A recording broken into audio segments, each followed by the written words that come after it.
Good morning. Good morning. Is it? It's a Friday, so that feels good. Yeah, that sounds fun. What have you been up to? I was building terrariums last night. I've been trying to recenter myself. The burnout was real, so now I'm trying to find things I enjoy doing. I was checking the weather today. At 2:30 p.m. it's going to be 58 degrees, so I will be outside. Good. And those are my plans. I'm loving my life. That's awesome. Yeah, Welcome to early retirement, I guess. thank you. That's fun. How big is this terrarium you're building? It's a decent size. It's like probably one and a half MacBook Pros. That's a unit of measurement, I guess It now, huh? is, yeah. Yeah. Like it's a banana for scale. I'd say it's like three bananas wide. Okay. Meanwhile, we've had a totally new system here. It's great. And I'm then great so at data. you're great at data, great at everything. So you're gonna become like the crazy terrarium lady then. I think so. Yeah, I think I'm gonna Yeah. haunt my local Home Depot. Um, yeah, I've got big plans for my life. Well, I was joking before we hit record. You may want to consider getting. It's not really a joke actually, but you should consider just getting a job there and just hanging out.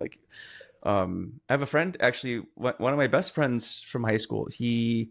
We used to work at a hardware store in Wyoming, and now he works at a Home Depot in Gillette, Wyoming. And I think it's the only job he's ever had, and he's very happy there. I Um, honestly, I would it's love like, working at Home Depot. yeah, it's I pretty. still don't know where everything is, but I'm in love with that meme from what is it from Parks and Rec? Like, I know more than you. Oh When yeah, what's his name says that to the Home Depot people.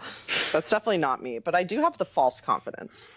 yeah. Like A lot. I've never built a house, but I will tell you what you need to build a house. Yeah. That's how that works, or a terrarium, depending on. Yeah. That's fun. I'm gonna live in a terrarium. I'm like analyzing my space and I'm looking at how much table space I have for more terrariums. I've been to your place before. You have plenty of space for terrariums. Your entire townhouse could just be a terrarium, actually, and Yeah. then yeah, I think that cats would and be cool. dogs. Yeah. Hmm. Yeah. I'm gonna put a pond in the living room. That's cool. So what's been on your mind lately? Oh, I have been introspecting about big tech and its role in our lives and how fun it is to work there. And spoiler alert, I don't actually think it's very fun. Hmm. Um, my vibe is that big tech is over and done with, and that it's going to lose a lot of its allure over the next 5 years. Hmm. A lot of what we talked about last time, the way that they're basically like devaluing employees, I think is going to accelerate this. But I just think the problem space is kind of dull in general, right? Like the money makers at Google are like working on ads. Like, who wants Yeah. to do that? That's so boring. Um, like you could get at Google and work on quantum computing, which would be sick, but like all that R&D is paid for by the ad tech. So Yep. like the majority of the jobs are going to be working on advertisements and like I don't know, man.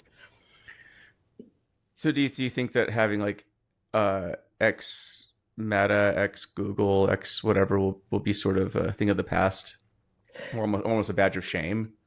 I don't know. It's hard to say, right? Because it's become such a meme of itself. I Yeah. think I think that's a twofold thing, right? The positioning of these companies that like we're laying off people who are underperforming is going to make that not look so good, right? It might Right. make it look like you got a job there and then you failed and got laid off, which is probably not true for most people, but it's going to be a question mark.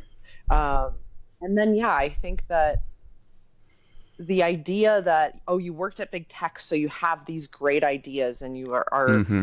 super smart because of it. It's become the Ivy League of jobs, but I wonder what the sustainability is of that, right? Like Stanford has to keep innovating. And I mean, I guess we could argue over whether they deserve their pedigrees as well, but like, I don't know. I feel like you have to continue to work towards that excellence. And to me, I see big tech and I see just like a merge towards mediocrity and laziness and shareholder value that hasn't really been driving much innovation.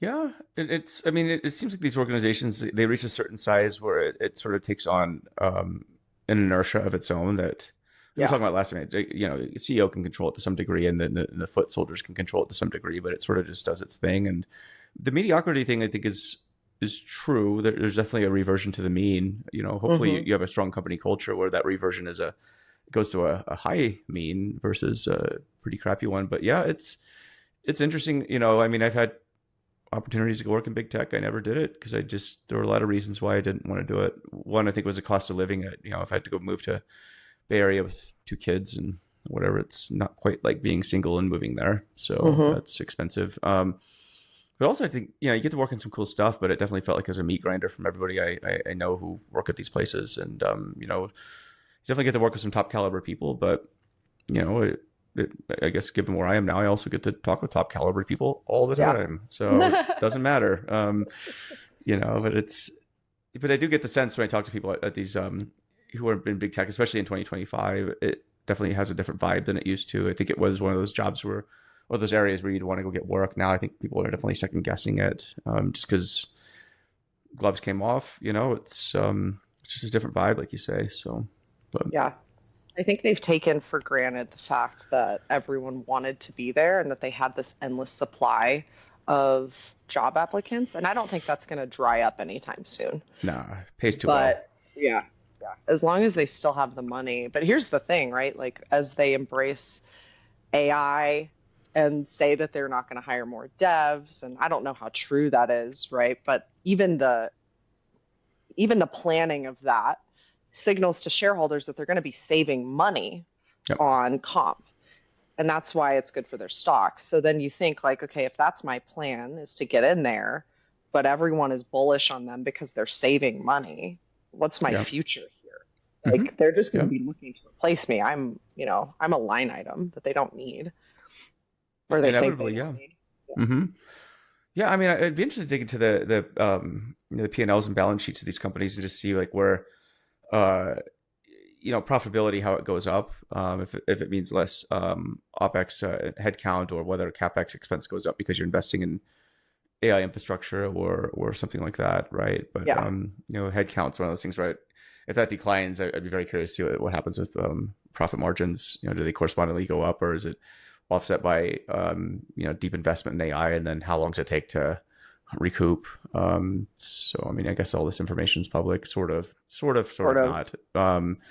Sometimes they don't quite disclose these things as fine a detail, but it is, I mean, it has been the talk, you know, you know, so we're not going to hire mid-level engineers, and that probably transitively means you won't be hiring junior level engineers. So Hmm. yeah, so I really feel bad for people who have gone to school under these have been paid good money, these expectations that they would graduate and be able to get these really hot jobs in tech. And I do speak to students, and I think there's some trepidation right now that maybe those jobs are going to be either harder to get or they won't be there, and that sucks. So And you know, I have this like love-hate relationship also with academia because I spent a mm, decent amount of time in it and I thought I was going to want to stay and like a lot of people became disillusioned and left, but I think a lot of these students were sold just kind of like some bullshit, right? And I wonder with the academic cycles being as slow as they are, slow moving, right? They're also suffering from a similar inertia oh yeah, that by the time the job market shifts, so like AI changed everything. Do you think any programs really significantly changed the way that they were teaching and or the messaging they were sending to students that said like, "Hey, this is going to change things. You're a freshman in 4 years, this might look totally different." mm-hmm. So going into pure computer science or wanting to go into like, I don't know, whatever field that like might be at risk of getting automated away, you should reconsider, I don't know, adding some people hate to say it, but like taking some MBA classes as well, right? Like make yourself more well-rounded because the deep technical expertise is becoming the barrier to entry for that is just lowering and lowering and lowering. And I Oh think yeah. people used to be able to get by alone on like their deep technical expertise, but now you have to be like a Swiss Army knife. You have to be so well rounded in your skill sets. And I don't think that there's no advisors at these schools that I can tell that's telling people this. You have to be good at business, as your Yeah. blog is called. But it's Follow me and true. learn how It's to be good true. at I mean, I baseball. advise, universities on curriculum and sort of just general macro stuff, and it's absolutely correct. There's a few things that I've noticed. One, it just takes so damn long to get anything done because there's just layers Hmm. of administration. You wonder why your tuition went up. It's not because the teachers are more awesome. It's not because you're learning more stuff. It's because you're paying for, bloated administration and all this stuff. And The bureaucracy hits us yeah, everywhere. exactly. And so it takes forever to get things through. The other part of it is the incentives for especially tenured professors to change their curriculum. I have this going on at one university that I'm involved with where um, there's this particular there's one professor who's still teaching Hadoop and big data. I think the curriculum was cool maybe 10, 15 years ago. But it's half of it. I would estimate probably 70% of it's outdated. Yeah, I don't know why it's taught, especially when you take into account that like a lot of the students who sign up, they're foreign students. Foreign students typically don't get discounts on tuition; they pay full no, they're price. paying so much money. So much, and I'm like, at least give the students value, and then this sets them up to get jobs. Because the other part, being a foreign student, especially, is you have what 90 days to find work in the U.S. Exactly. The pressure's Where you get to go insane. back. It's Uh-huh. insane. Yeah, I mean, it's I lecture at schools and talk to students, and a lot of the foreign students, they just look stressed. And the only advice I give them is, the best time to start looking for a job is like now, like Mm-hmm. today. Don't wait until you're about to graduate to start looking for work. Like build your network, get your name out there, get your resume out there, but don't wait. And Yeah. a lot of them wait. So, but It's funny because I remember, as someone who took a boot camp, I remember that the vibe back then was like, but boot camp grads are not as good as college grads. And I mm, will say, as someone who also has a master's degree, there are things that you learn in your full-time degree program that are valuable. Like I will stand by that. I do think that there is value there. Is the value worth the money? Questionable. But now there's this consensus that the people who are building these micro courses, right? Like my good friend Zach Wilson, like we yep, both know Zach, love Zach. yep, I worked with you on your course, right? Like yep. that there's I feel like academics look at these things as though they're beneath them, but they're filling a niche that the Oh, academia cannot fill because they're teaching. I mean, you and Zach can change your curriculum like that, mhm. right? Who do you have to ask? You're in it every day. You know what's topical and what's applicable. But it's a sad state of affairs, I think, when we have people with 4 year degrees who, in order to get a job, have to supplement with all these other Oh classes and yeah, spend even more money just to have the skills to get that first job. And even then, it's hard. real And it's hard. like, what is going on here?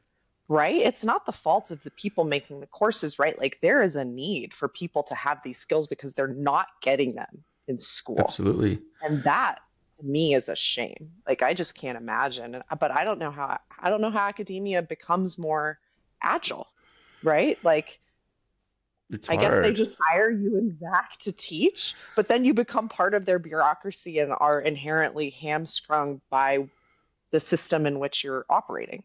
So you Oh, have to operate outside of it to be effective. It's crazy.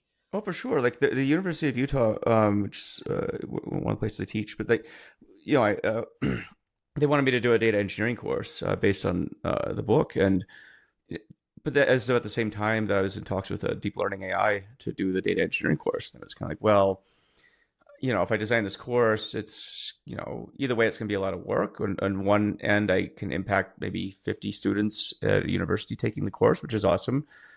Or I could impact tens of thousands to, potentially millions of students doing it the other way. And I was like, and the chance to work with Andrew Ng and his crew was, you could pass that up. I think that, I think it was pretty cool. So, I mean, you it's know, awesome, right? yeah, but it's just I think it's a level of and I'm going to be going a lot more hard into YouTube this year and video and courses and whatnot. I mean, that's like the next frontier for me, and really excited about that. But you're absolutely right. Like you can change your curriculum on a dime just based on market needs. And it's definitely students who are supplementing their interest in this, and there's also professionals. Like the amount of Mm-hmm. professionals who want to continue learning is huge, and there aren't. that path to learning stuff isn't clear, right? Yeah. So like Like you you could always upskill audit yourself, I'm a sure. class, What's that? like, oh, you could audit a class at your local university, but what am me busy? What am I going to do if I want to learn something? I go to YouTube. Yeah. Like I'm watching Seattle Data Guy all day, every day. Like I love him. I think he's great, and his stuff is topical, Hmm. easy. You know what I mean? And so that makes more sense to me. It's free than going down the street and sitting in on a class where I'm going to have to learn Hadoop or I have to know Java to enroll. It's like, Yeah. Yeah. that's not what's happening here. It's not relevant, right? I No, mean, there's certain principles. I mean, you go to Denver University, I guess. I think they had a good data warehousing class for it. I think Bill used to teach there, Bill Inman, yeah, but which he'd be a good guy to learn data warehousing from. But right, but nowadays, there's things are moving so fast, and everyone wants to learn AI. Like, where do you learn AI at? yeah. It's Chip, I guess. Chip's new book. I'm reading it Yeah, right we're all now. just reading It's Chip's great. book. Yeah, but she got a great blog, and but the field is moving so fast. Like a university couldn't cover this type of curriculum. No, It would be maybe Stanford. Maybe I think they're them in Berkeley and a few others might be on the cutting edge of stuff. But I apart think from they're the that, best ones that I see in terms of having like topical computer science, because they're hmm professors there, and like there's an incentive there. But how many people can get into Stanford? Like, right? I couldn't get into Stanford, but I can watch your class with Andrew Ng. hmm And I'm yeah. wondering, like, I'm willing to bet that the information being shared and the caliber of the information being shared is exactly the same. I mean, we It's have really high, it's just yeah, facts, right? Like yeah. it's It would be very similar to the course you'd get there. yeah, I mean, me and him have insanely high standards in curriculum, so it's not like you would. yeah, It would be good, yeah. So but I guess it's the theme of today is like the pedigrees of the early aughts are changing. yeah, Like, they what are. is a pedigree of a college education? What's the pedigree of big tech now and FANG? And like, Mm, what does all of this even mean? what does it mean? Hmm. I mean, the schools haven't changed, right? I mean, it's like if you graduate from Harvard, that definitely. So it's all about signaling, right? The pedigree, as you point out, it's signaling. Yes. Whereas if you went to like University of Phoenix or something, which no longer exists, died in a fiery flame, but that was always sort of the running meme was, Yeah. it's like okay, never mind. Yeah. Like, what's the difference there? It's like having an OnlyFans page and being Yeah. a professional. That there's anything wrong with that, but might start one of those too. Just kidding. Yeah. With a terrarium. Yeah. Why not? It's got a niche for everything. So Man. Yeah, the whole thing is so crazy to me because I guess I have friends that went to Harvard, I have friends that went to Stanford, I have friends who did all of these things, but I know for a fact that they didn't learn any specific technical information that can't be learned anywhere else. So mhm. then the question becomes, okay, so where where are we deriving the value of this? For Mm. them, it's the network, right? Like that's what they always say. Like you go to Harvard and you expand your own network, which we talk about as being extraordinarily valuable. So I would argue, I guess, if I were looking to go to Harvard, that would be my initial thought, would be Mhm. I want to go there so that I can expand my own network. But when I, as a non-Harvard grad, look at someone from Harvard and think like, why would I hire them? I guess I'm also hiring their network. But I've met some pretty insufferable people who went to Harvard who I don't Oh think have a good Jesus. network because they're not fun to be around. And so then it's like, okay, do I have a better network just because I am a lunatic on LinkedIn now? Like, did I supplement my Harvard education by posting memes online? Like, I mean, to a certain degree, there's definitely an element of truth to that, right? Like I'm just some dumb hick in Utah that hey, you know. people say that about you, but I don't want you to internalize that. Thank you, Carly. Um, oh, no, but I mean, it's I'm a smart hick from Utah, okay, but it is one of those things where if you looked at my resume, there's nothing that interesting about it, and where I live is not that interesting. The school I went to is not that interesting, right? But why is it that I mean, you wrote one of the best-selling books that I can a one hit remember. wonder? I'm going back to just being a nobody pretty soon. But But no, but you're absolutely right. But that I didn't, have to rely on, a lot of it was just through hard work and building, my network really slowly. Nothing exploded overnight. I wasn't Zach Wilson. I didn't post about my salary and suddenly everyone like, added me on LinkedIn. I did it the old fashioned way. And I'd be curious, how did you grow your LinkedIn following? I just started when I moved into data science, so I was like getting out of academia. I just started posting about what I was learning and what it was like. And this was back in like 2018, I guess. Started talking about how hard it was for me to find a job. I got out of grad school. It took me a year to find my first job. I was Damn. walking dogs for money, which now I look back at and I'm like, God, that was amazing. You should go do it.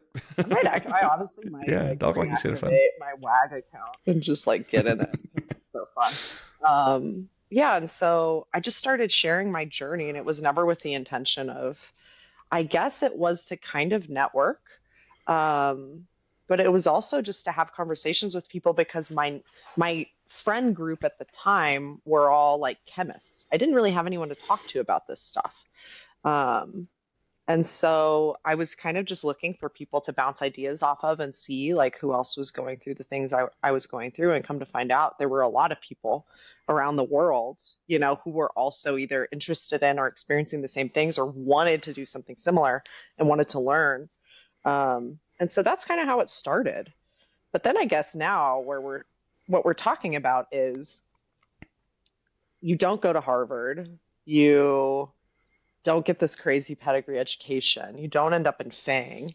How do you supplement all of those like pedigrees with something else? And it's crazy that we live in a world where you can do all of that for Yep. free. You just have to be willing to do it. That's it. That's it. But the thing is, I don't think a lot of people are going to do it, right? I mean, you could just using a phone, right? I mean, you have all the power to put your name out there, to build a brand, Hmm. and build a global brand, right? Yeah. Everyone has the same everyone has the same access to the megaphone. Yeah. There's no. I would love to see someone's journey for like actual accounting, line by line. Like I bought Joe Reese's book. I took this class that was a couple $100. I posted this many times on LinkedIn or Twitter or whatever. And like this was the breakdown of me building a Mm, network comparable to getting an education at Harvard and getting an education comparable to the one I would have gotten at Harvard. And, here's where I ended up and what the line items look like in terms of cost. You could do it for a couple grand, right? I mean, hmm you could actually, I don't even need to buy your book. I could get it at the library, Get right? it at the Like you could library. You can get a PDF almost for do this free. for free. Yeah, you could. And then just building the network, right? I mean, you start becoming connected to people who went to Hmm. these nice schools and work at these great companies, and pretty soon you're the part of the club. Because the thing is, nobody, I mean, maybe if you're kind of a prick, you might feel like you can only talk to people who went to your alma mater and work at your companies, but most people aren't like that. I mean, if they No. are, I would say just avoid them because they're kind of just toxic Yeah, dipshits right. anyway. So, I've had so like a couple people be like, "Oh, University of Colorado," and kind of get like weird about it, but those people suck anyway. is that the one No at one's. Boulder? Yeah, Yeah, it's a good school. yeah. I mean, it's not Harvard. Yeah, they have good parties there. So I actually That's almost went one to. thing you can't supplement outside of Losing your college. brain cells, destroying your liver. Actually, I almost went to see you. Yeah, Yeah, I was just about to you go would have there, but had too much fun out there. You have to stay in Mormon land. yeah, no, I moved out to Salt Lake City randomly because I was just on a climbing trip, and it's like I'll just be here for a few weeks, no big deal. I was like, this place is pretty cool actually, and I love Salt stayed. Lake. Salt Lake's I dope. almost moved out there after college. Hmm. There were actually like a decent, because the MLMs are big out there. There were a decent number of chemistry labs that were making like Mm. fragrances and additives and makeup and like all the like bath bombs and all the stuff for like the different MLMs. I remember back then, and they were Oh my hiring God, like you would have been crazy. hilarious. You would have been like this really good smelling Salt Lake City Housewives of Salt Lake looking lady. So just like lip plumper galore. Don't come for Uh, my Real Housewives of Salt Lake City. I love those ladies. I never watched it. I can't say, but I definitely I I see the type around. They're everywhere here. And the essential oils are hilarious because they just reek. So like I used to work across the street from this place where they'd have all the oil conventions, and the air system went into the garage, the parking garage where I park, and it just Oh, reeked. I mean, but I was that was definitely cured of like crazy. cancer whenever I'd go down to get my car, so that was cool. Like because these oils are supposed to be, supposed to Hmm. cure all your ails. But that would have been hilarious if you lived in Utah. You would have hated it, I think. Like, but I don't know. Oh man. I can only imagine the migraines I would get. It's crazy. So when I first graduated, I was looking for chemistry jobs. There were a decent number of jobs working at like drug testing labs for employment. Hmm. Um, like employers will like make you go pee in a cup so that they can hire you or not. That's such a thing of the past now. I can't It's imagine such a anyone thing in the actually doing past. that. They're like, "Do you smoke weed on the weekends? Like, we're coming for you." Only on Um, weekdays. yeah, only during work Only at hours. work. Yes, I do drive heavy machinery. Give me my forklift license. And the job interview for those places, it wasn't a job. They weren't like, "Are you a good chemist?" Which I thought that was what it was going to be because my one of my really good friends was like, "Hey, I just got this job at a drug testing lab." I was like, "What was the interview like? Did you have to like titrate something?" He was like, "No.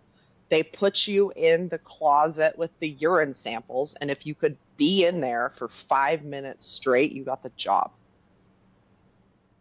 And I was Okay, like, "That is horrible." that's a hazing ritual.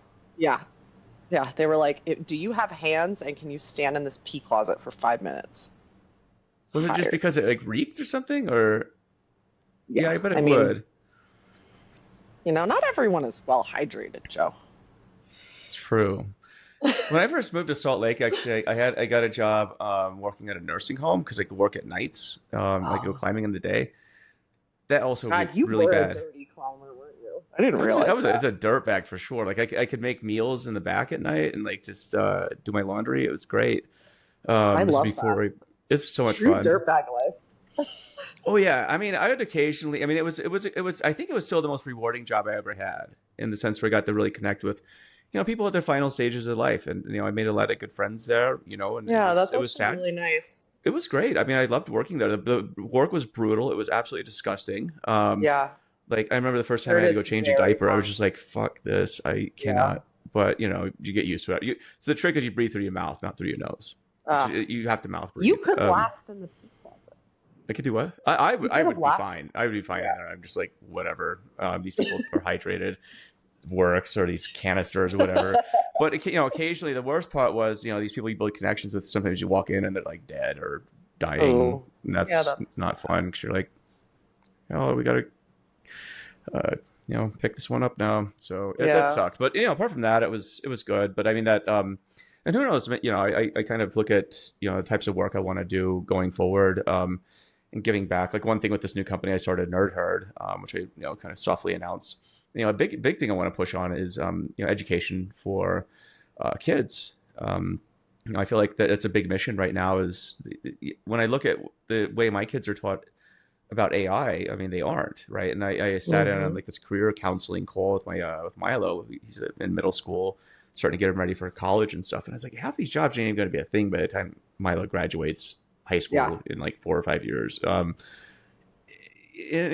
counselor knew, was well aware of AI, and I think she had her own ideas, but she had to teach to the program, right, and advise to it. And I was like, shit, okay, so I guess I don't have to take matters into my own hands, but I think a lot of parents and kids and adults really. I mean, we're all trying to figure out like what does this new world look like.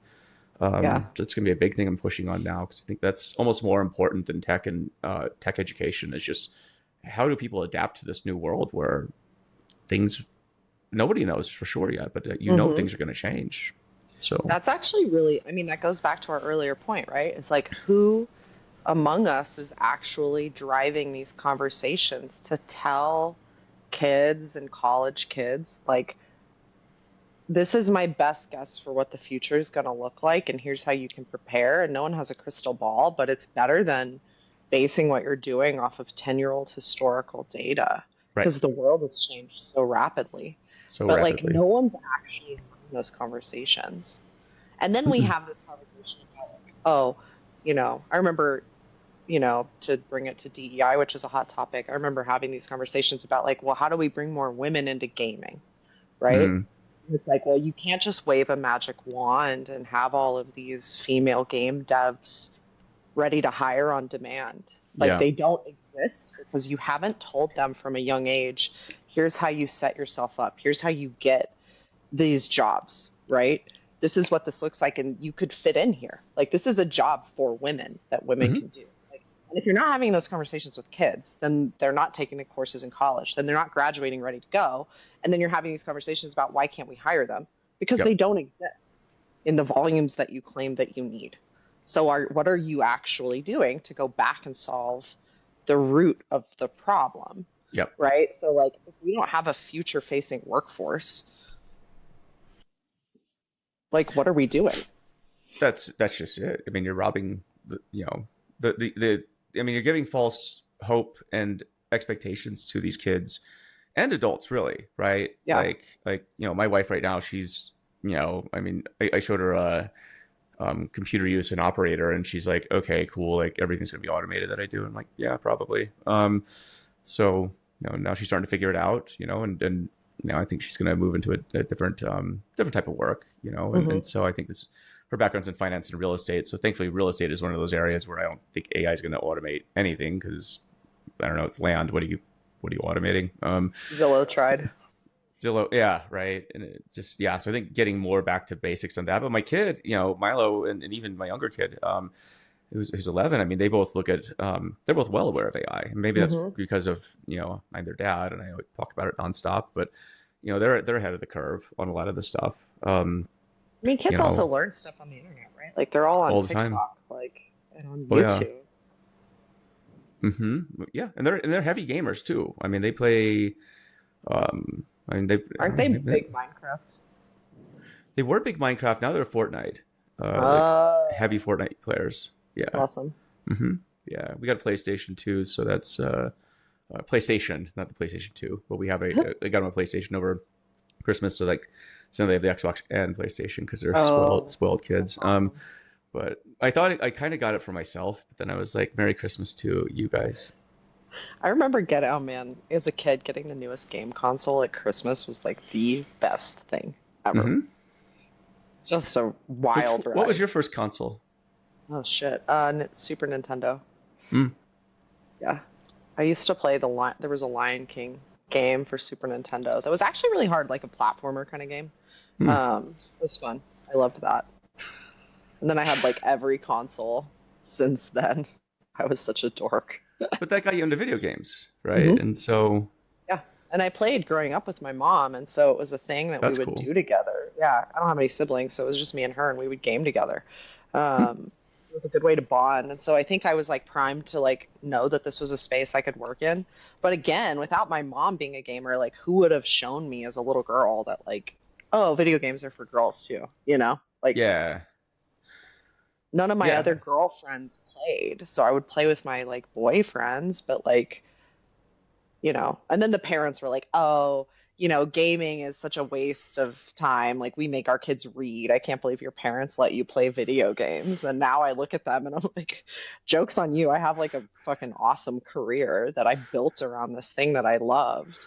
And like, you guys looked down your nose at it like it wasn't worthwhile, but it taught me and like it taught me so much that I wanted to know about like computers at a young age, right? Because Hmm. I'm getting into like modding these games and learning like the command line is like a young girl before I knew this was even a thing. They didn't teach Right. anything computer in my school.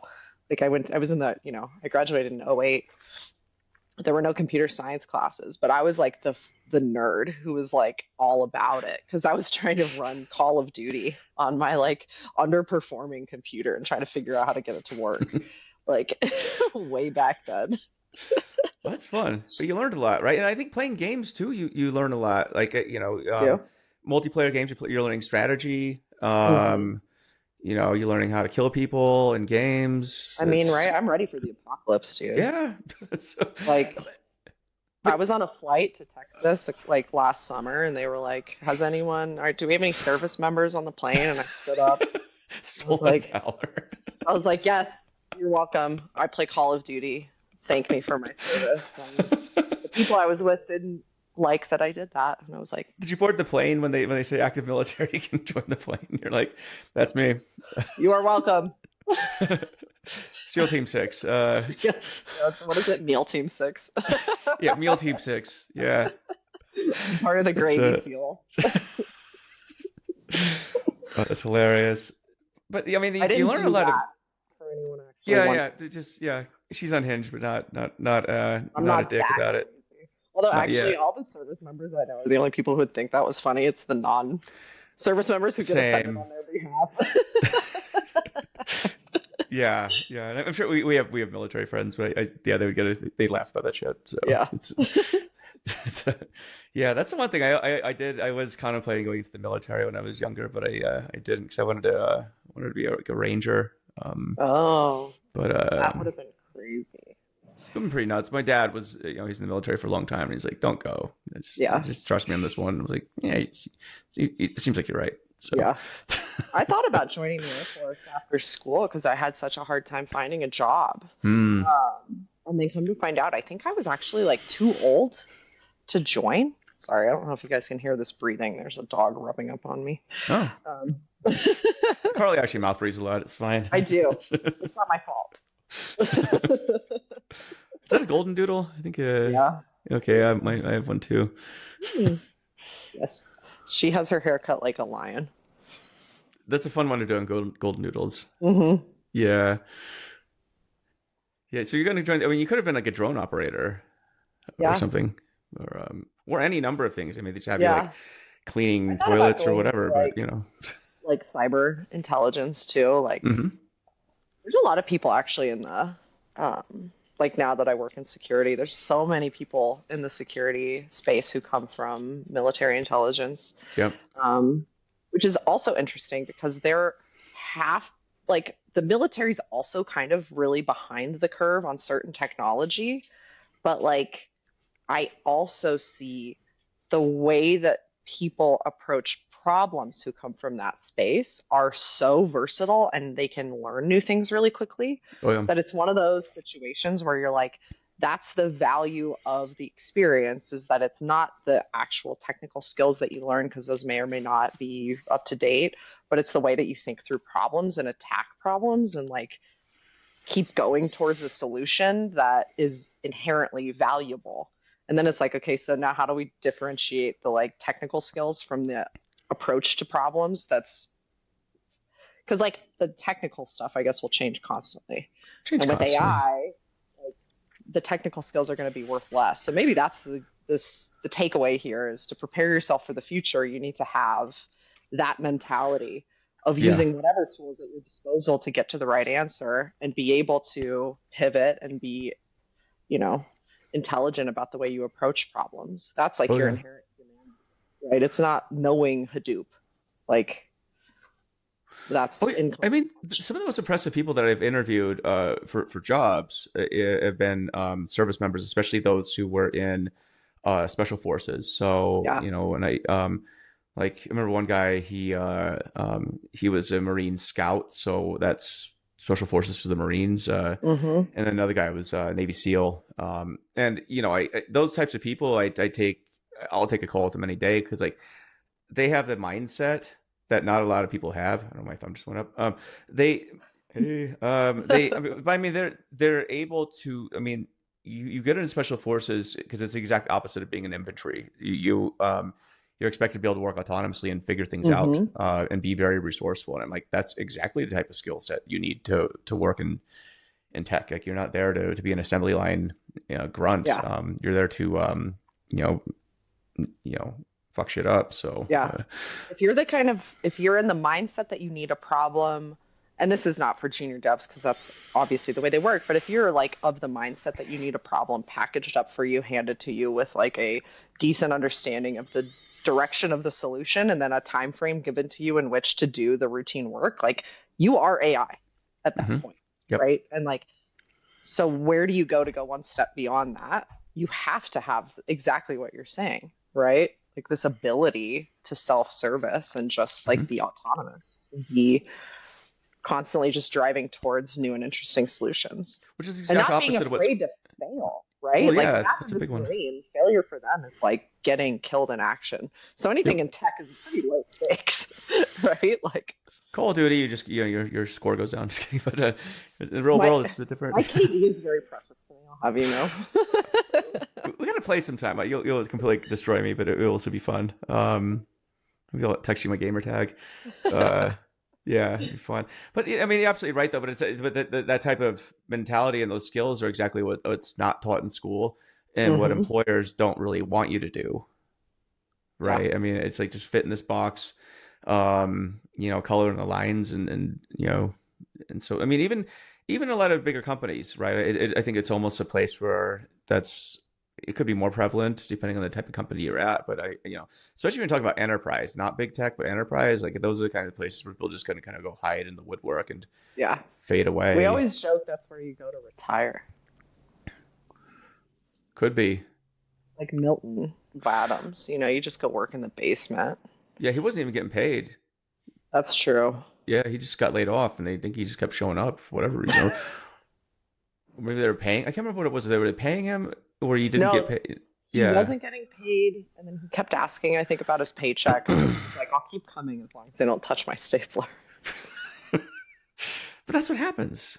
Yeah. I mean, we're all there's a certain degree of Miltonism in everyone, and part of it is I think that manifests itself. You hang on too long to a job. You hang on, and I think there's good reasons for it in some cases. Like health insurance is expensive as hell, and It's true. and there's certain you got to bring home Eggs the are bacon. $10 a dozen. Eggs are expensive now. Yeah, Yeah. yeah.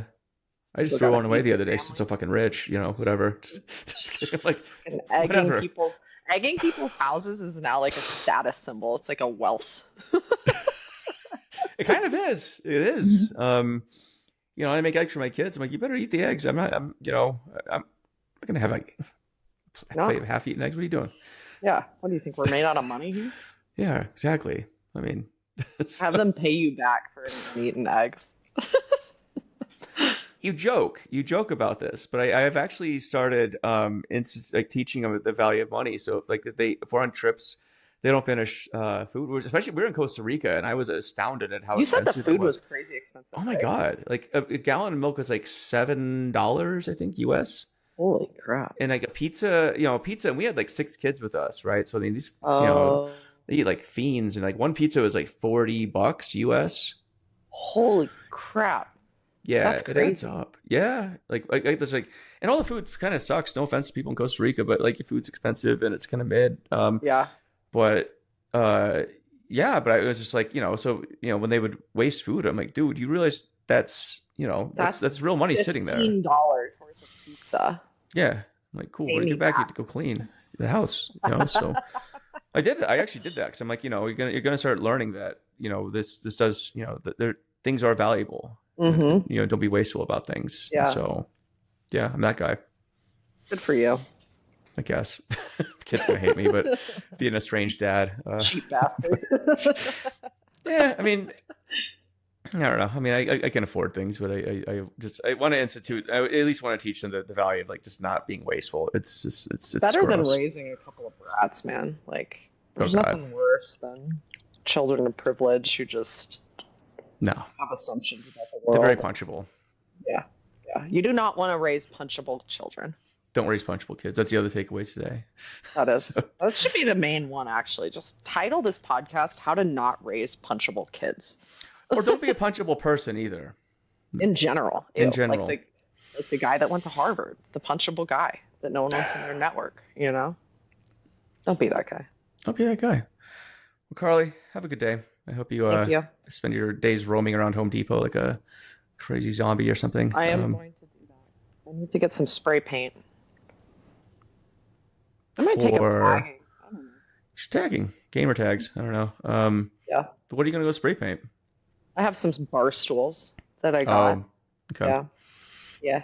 They're my friend owns a bar and they are getting new bar stools. They were like, "Do you Ooh. want these?" And I was like, "Yes," because they're really nice. But from being used in the bar, the legs have gotten kind of beat up, so I'm gonna Oh yeah. People have farted on Pretend. those too. Yeah. I actually had this conversation. I was like, could we calculate how many farts were in this stool based on like usage? And we actually sat down and tried to think about it. We're like, okay, how many times, how many people sit in a unique bar stool a night at a bar? What's the average stay of a bar? Like length of stay at a bar? How many times does the average person fart in an hour? Um, Yeah. You yeah, can ask there, ChatGPT this too. I'm pretty sure it'd come up with an answer. this was a Use real the O3 reasoning conversation. model. This is a good use of it. Like walk me I'm through gonna do this. that right now. I want Yeah. to see what its estimation is. This reminds me of like before we sign off, the kinds of questions that you get asked if you're interviewing in financial companies. They're very much like can you calculate how much water you could drink if the room you were in suddenly filled up to the top with water or something? Like how long could you Well, survive? that's a pee closet you're in, actually. Yeah, the pee closet if it suddenly filled with pee. Like there are always these like weird logic reasoning questions, so I'd love to see on the docket, like could you calculate how many farts are in this bar stool and walk us through your logic? Might have to use this one. This is pretty funny. Audience, feel free to use it for your interview question. I think this is very good. It's free. It's This free. is my gift to you. Awesome, Carly. Have fun. Have a good weekend. We'll Thanks, Joe. chat soon. Yeah, I'll have you back on pretty soon. You're basically a co-host at this point. So yeah, see you soon. All right. Thanks, man. Bye. Later.